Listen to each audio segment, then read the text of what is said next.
what Yeah. factors would influence your decision about that ideal duration, I guess? You mean the ideal duration for working with Right. implementing a value-based culture or developing my leadership skills? Yeah, sorry. I think this has already been answered because of your answer being ongoing. It's never finished. It really Yeah. let's just strike this one from the record because it's like, you know, because forever is inclusive, as is never.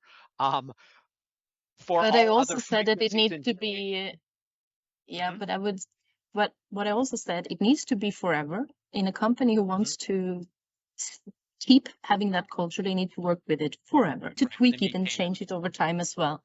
But you also need to have like focal points where you gather people and you do stuff, and it needs to happen several times a year for newly employees, for refreshment for other employees, Mhm. and it needs to be not too short. So you can't just put people in a room for 4 hours and hope that they get it. It needs to be a little bit more than that. Okay, so in a way, and tell me if I'm wrong, but that actually answers this question because it's like, so what would influence what you define as an ideal duration or ideal frequency? And if I understand you correctly, you're saying it would depend on the results. That is, we would look at what just happened. Yes.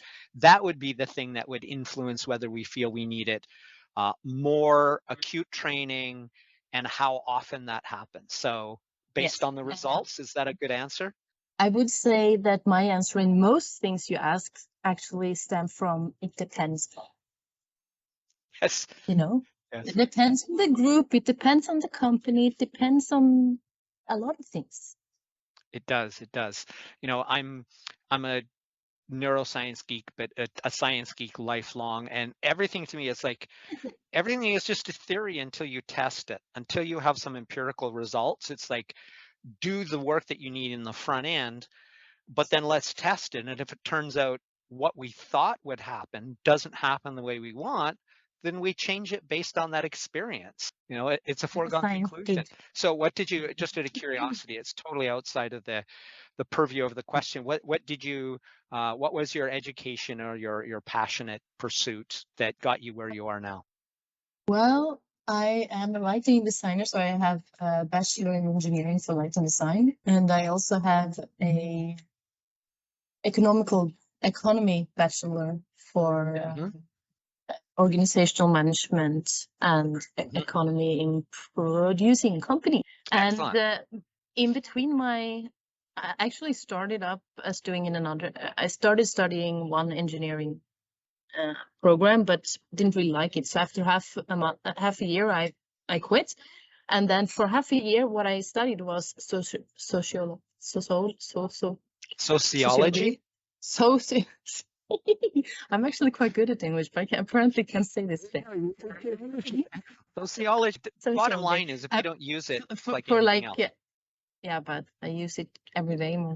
But But how often do you say sociology? That's what I'm well, saying is yeah, specific that words are hard once a year maybe. because you're not exactly. That's what I mean. So, Mm. you know, But so I studied that for almost half a year, so it was quite mhm. long for just studying sociology.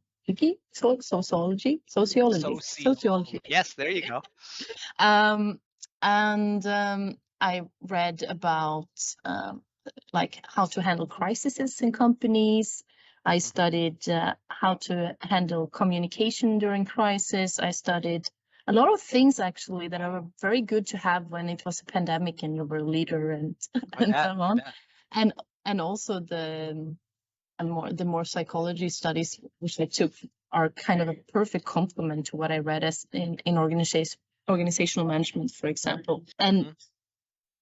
so funny enough, when I just thought about this the other day, it's like, how did I get where I am? Because I didn't have a clear plan when I studied. Definitely Mhm. didn't. It was like I did that engineering thing. I didn't like it. I took some random courses to be able to jump on lighting design, which I thought would be nice.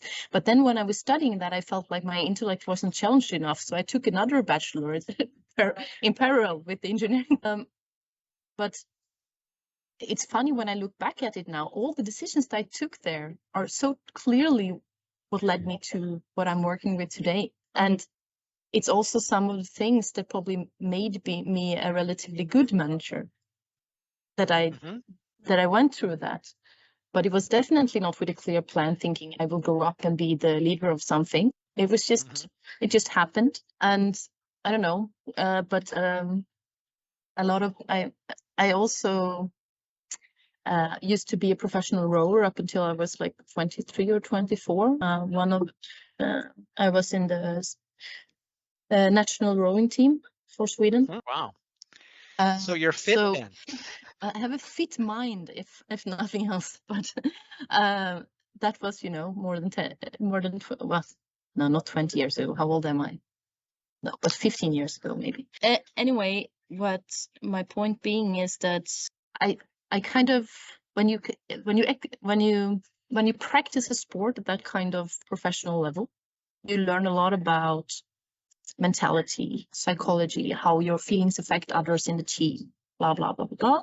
You learn to be goal orientated, and then you add my different university diplomas on to that, and it took me 2 years to work before I became a manager. So I think that my point being that I came here was because I probably always just had some, I don't know, I was born with some leadership skill, I think, because as you said, you read about grit, you read about growth mindset. But when I did it, it was the same for me. It's like, I think I'm doing that already. I have no idea there was a name, but yeah.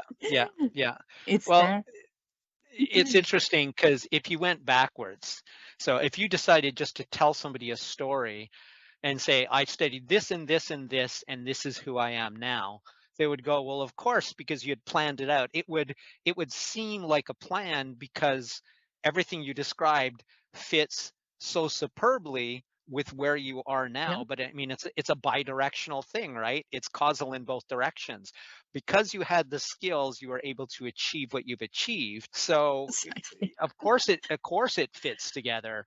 The skills you gained and your ability to use them caused the output, caused the outcome.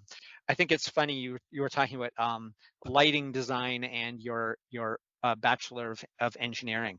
I would have been, I probably said it already today, I don't know, but I get confused. All the lines blur for me. But had I not basically flunked out or not done my homework in calculus, I would have been a mechanical engineer for sure, just because I'm an inventor. I've been an inventor since I was a child.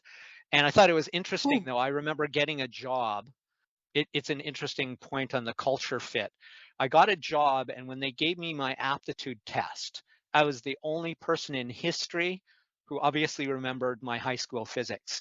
A question based on the inverse squared law of lighting, right? It was like, here's a light on a table this distance away. Here's a light twice as bright shining on the floor. Which one is brighter, the table? And it's like, well, the floor is half as lit because of the inverse square law, half the distance, but so literally I knew the inverse square law. So I got that one question right that nobody else got right. And the irony of this is, while the bosses were impressed and I got the highest mark on the aptitude test at that point in the history in the company, what it meant, because the company was about rumors and about basically hating education, it was a printing company. I had people going around for perhaps years talking about, well, this guy thinks he's so smart because he has a university degree, blah, blah, blah. I don't even know any of this is going on. So I was more or less kind of a pariah because I did well on a test I didn't even know I did well on for years, because in that business culture, other people resented it because the average education in the company was like grade 8. It's like, I don't care what your education level is, but the company culture collectively certainly did. And I only found this out after the fact, but it was sort of like people were hating me because I got a good mark on a test. I didn't know I'd gotten a good mark. So well, as long as they didn't hate you right straight to your face, then maybe. Yeah, mostly not. Yeah, mostly not. They did lots of backstabbing. It was very vulture culture there. So the next one is, what focus would influence? Oh, we already did that one. Sorry, you answered that. Yes. Okay, next. Okay, so